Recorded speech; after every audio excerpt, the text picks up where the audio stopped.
Hello again, everyone. Welcome back. If you're new here, I'm David Peters. This is my studio Oak House recording in Pasadena, California, and I'm here to show you something else I think is kind of neat. So I'm going to start the video today a little differently. I'm just going to play a few audio samples, and I'm going to bring some processing in and out, and just pay attention to whatever happens and let me know what you think. All right, I'm going to start with a few bars of a sample we've used before. Just some drums on a rock song. I'm going to bring the processing in and out. We'll start with it out. Pay attention to the snare and the kick. All right, here we go.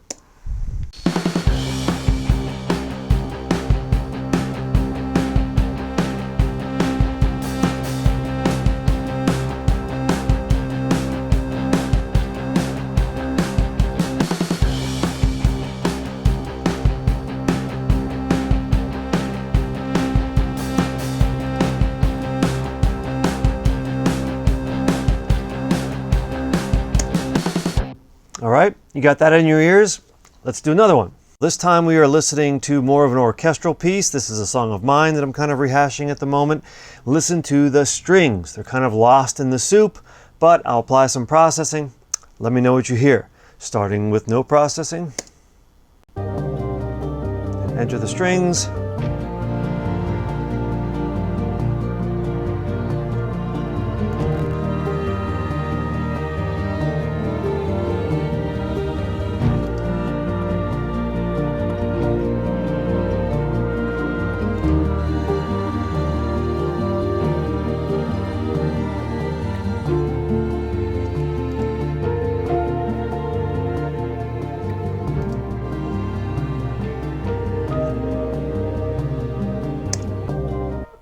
Okay, maybe a bit subtle. Let's listen to something else. For this last sample, let's focus in on a lead vocal. This is a song called Turkey Vulture by the band Under the Rug. This is one of the most fun records I've ever been able to work on. These are some of the raw tracks. Take a listen to the lead vocal. I'll bring the processing in and out. Let me know what you hear. So this starts without. Laying under a walnut tree, turkey vulture up on a power line. I am happy with myself. There's a small red snake in the grass. Hell, maybe this is what it is. All I need is something that I had right from the start. There's a murmur in my heart. Well, okay. Do you hear the difference there? Maybe there it's a little less subtle because this vocal is a little bit more exposed. When I start, the vocal's kind of a little muddy. It's a little buried. It really needs to come forward a lot. But without doing a ton of work, I just add this processing to it, and suddenly there's clarity. It's audible. It comes forward. The volume did not change all that much. So what is it really I'm doing? Am I adding just some top-end EQ to these samples? Am I adding some compression? Am I adding saturation? What is it exactly I'm doing? Well, technically, yeah, that's actually exactly what I'm doing. I'm adding all of those things, but not separately via some plugin or something. What I'm doing is taking this signal and running it through some old Dolby noise reduction units and then back into the system, and they are giving me this texture, but I'm kind of misusing them. And that's what we're going to talk about today, are all things the Dolby A Trick. As quickly as I can, I'm going to tell you what the Dolby A Trick is and kind of where it comes from. I'm going to try to explain loosely how it works. And then we're going to take a listen to 3 machines that are all great for doing this. We're going to start with the classic Dolby 361 that you might see in a lot of studios. We're going to take a look at the one that started it all, which is the Dolby A301. It's kind of a rare one. And we're also going to listen to a modern iteration by Standard Audio called the Stretch, which is super cool. That's a 500 series unit. And Ian from Standard Audio was nice enough to let me borrow these for the video, and I wanted to check them out. So thanks to Ian for that. And we're going to check out all 3 of those units and how they sound, how they work. We're going to compare them a little bit and talk about what they can do. So with all that out of the way, let's jump in to all things Dolby. So, rumor has it that the Dolby A Trick was first used on a John Lennon record. It's also said to be a key element of Journey's Steve Perry's signature vocal sound. I've read that producer Mutt Lange used it for things like getting those airy backing vocals on the Def Leppard records. Now, I have no idea if any of that is true. If you know more than me, please feel free to leave your story in the comments below so that we may be better informed or misinformed. The story of the Dolby A Trick is really a story of misusing a piece of studio equipment. Check 1. Check 2. Yeah, I thought these old Neumanns were supposed to sound good. The Dolby units were not intended to be an effects unit meant to enhance high frequencies. They were created to reduce the noise inherent in analog tape recording. Okay, so let's talk about how the Dolby noise reduction units actually work, at least loosely, and that will help us understand why they sound the way they do and why they're so fun to misuse even today. So to do that, we're going to use an animation that my son created of his pet bearded dragon, Pete. And not just because he's off of school for the summer and needs something to keep him busy, but because nothing gives credibility to a pro audio explainer video quite like a bearded dragon cartoon quickly cobbled together by an 11-year-old. So Pete the Dragon represents the audio signal we would like to record to tape. And these lines above and below represent the dynamic range we have available, with the top line being the maximum level that we can record to tape. Now the blue stuff that looks like water represents the added noise of tape hiss. And as much as Pete likes to take a bath, he is a desert lizard and prefers not to live in the water, just like we prefer not to have tape hiss all over our recordings. So the first thing we might think to do is, well, let's just set our recording levels to get as far out of our tape's added noise as we can without overloading our signal too much, right? Now this helps, but as you can see, we're not quite out of the water yet. Next, we might try compressing our signal to tape, which can definitely work, but maybe we're not looking for a compressed sound. Maybe we don't prefer Pancake Pete. So we're looking for solutions to this problem, and that's where our Dolby noise reduction units come in. To reach our end goal of reducing this tape hiss, the Dolby units use an encode process, later followed by a decode process. So the units are inserted on their way to the tape machine and then inserted again on their way back from the tape machine. And the process itself is a mix of EQ and multiband compression, I believe in 4 bands. So let's walk through it a little bit. For the encode process, the first thing we do is add some high frequency EQ to push higher into our available dynamic range. And maybe we do the same with the upper mids, and maybe we can tuck his belly in a little bit. Now, we can compress all 4 bands up and away from the noise floor and then print our resulting signal to tape. But we don't want to be left with our altered signal. We don't want to be left with Pancake Pete. We want normal Pete back in the end, right? So on the way back from tape, we run back through our Dolby unit and reverse the process. Now we are doing multi-band expansion and inverse EQ to get us back to where we started. But this time, something magical happens. The decoding EQ and expansion also gets applied to the tape hiss itself, pushing it quieter and reducing the frequencies where it is most noticeable. And voila, Pete is back to normal with less audible noise. Happy us, happy Pete. Okay, so hopefully that served as a little bit of an insight into the Dolby noise reduction units. Hopefully you got some extra insights into bearded dragons as a bonus.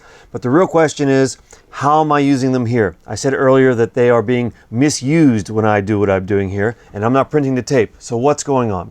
It's pretty simple. I'm sending my signal out on a parallel channel or an aux send, or however you like to do it, through these units, and I'm going through the encode process only. I'm not decoding. So we're getting all this smushed up, compressed, multi-band compressed, and high-end enhanced signal. I'm bringing it back in and I'm blending it in parallel. And I imagine that this whole trick, this whole way of working was probably discovered when someone was just recording the tape and they were using one of these units to try to get out of the noise of tape.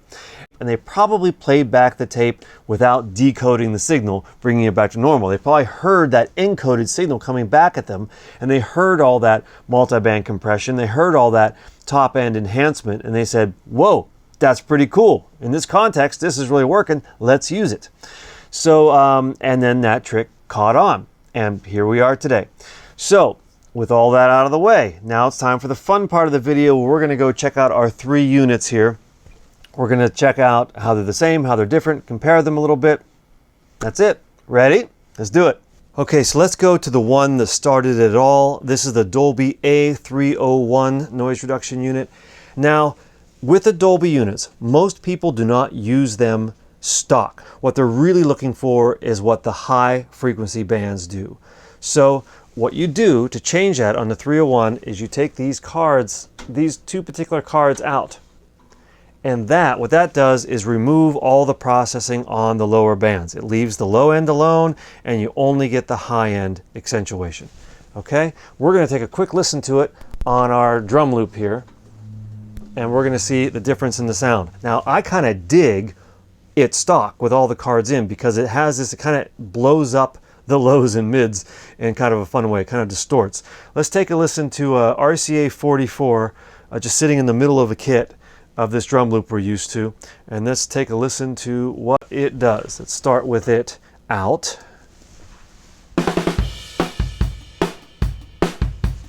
Let's bring it in.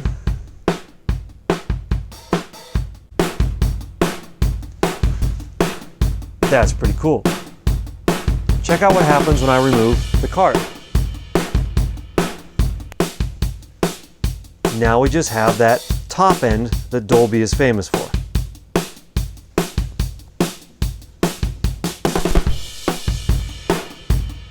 But that's fun too.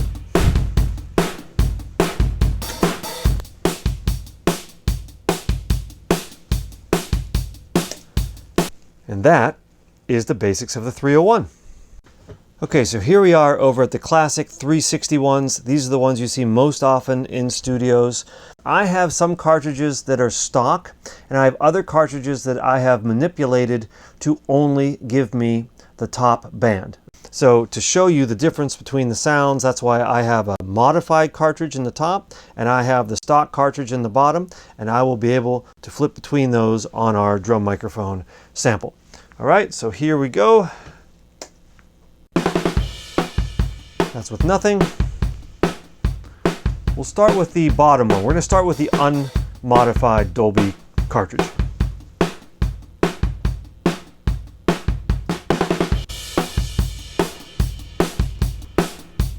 You can hear it's still doing stuff with the kick drum is still being manipulated.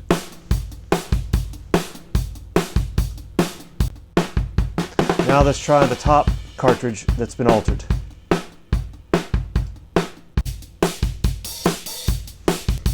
You can hear this one's focused more on the top end.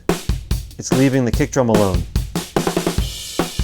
This is what most people do with their Dolby cards. This is probably the most popular way to use them. And that gives you an idea of what you can do with 361s. There are several ways you can manipulate these cards. They even have a unit out there somewhere, I don't own one, where you can slip a cartridge in that a cable comes out of, and you have a little remote control box where you can actually blend and mix and match the different frequency ranges. Okay, so here we are over at the stretch. Let's just do a quick rundown of the controls. We have an input level, an output level. We have a blend knob down here, a mix knob. You have your engage in and out button. And then you have this button here, which is kind of the most powerful button. This switches between 7 different presets, different combinations of the Dolby filters. Okay, so if these two lights are off up here, that's the full band, that's the normal Dolby encoding as you would find it stock. Press it once when this is kind of pulsing here, and then you have that kind of lifted top end. So it's processing across everything, but with a lifted top end. With just this, you have just the top end starting at 3K and up. Press it again, it gets brighter. That's the top end at 9K and up, and that's only the top end. It literally is like it's a high pass filter pretty much. Over here now, this is something really interesting this does that I've never done with the originals, is that you can just have the low end compression, and only the low end. If you're trying to beef up something, put some more consistent low end into something. And now you have just the low end and the high end processing without any midband. The mid disappears. Press it again. Now you get the extended top end with the low end, but with no mid. And now we're back to the beginning. So that might all sound a bit confusing. Let's take a listen to it. It'll make a lot more sense once we are listening. So I have our same drum loop here, and we're going to listen to that and switch between all these different settings and take a listen to it. Here it is raw.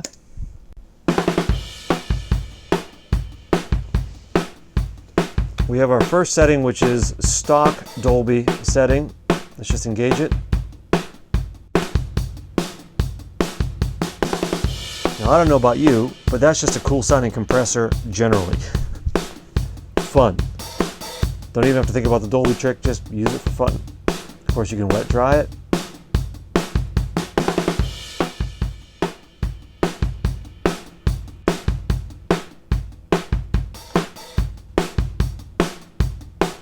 Sounds great. Press the button again. Now you hear that extended top end.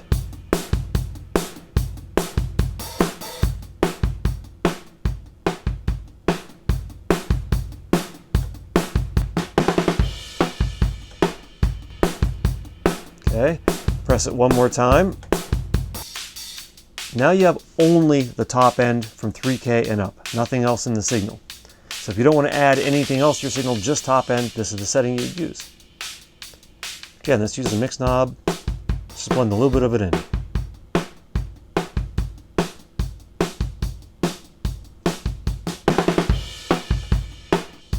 Super cool. Now, let me stop for a moment. You're going to notice this light blinking up here.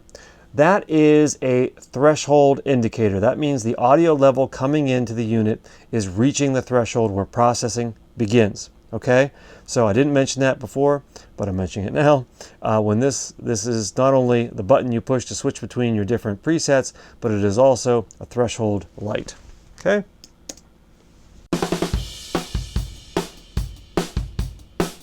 Now we have that extended top end. Press it one more time. Now we just have low end. That's pretty cool.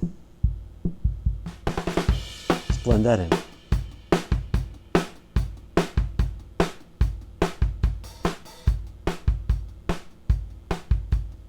Yeah, if you're looking to bring out a kick drum, this is one way to do it. Press it again. Now we have just the low processing and just the high processing at 3K, no middle. Again, a really fun way to take a boxy sound and blend in some low and highs together. Way more complete sounding.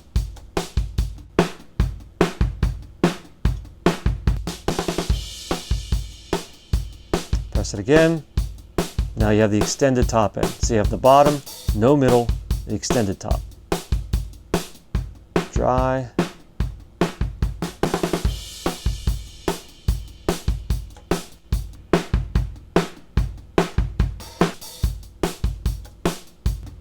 And back to normal Dolby. All wet.